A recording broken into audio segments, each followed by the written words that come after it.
If you fill your converter with a particular ink, use it some, then decide to switch colors or brands. Should you dispose of the ink in the converter or put it back in the bottle it came from? That's a good question. I know especially when I was starting out in fountain pens, ink to me was such a very precious commodity. Ink is not very cheap. Some of them can be quite expensive.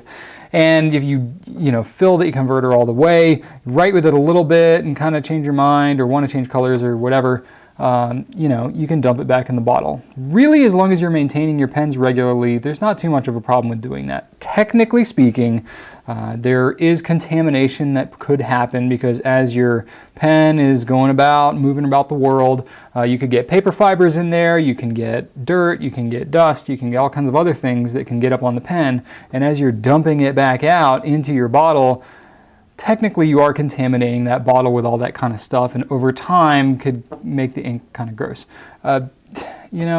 It's a kind of thing like you gotta decide what you're comfortable with. If you are worried about absolutely maintaining the integrity and the cleanliness of that ink, technically you probably shouldn't dump it back in there.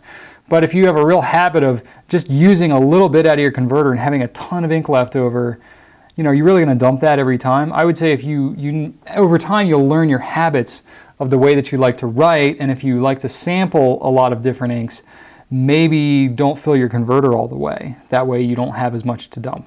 That's just kind of my thought. So anyway, generally speaking, technically, it may not be best to do that ongoing. However, I've done it myself a lot. I still do it to this day a lot of times.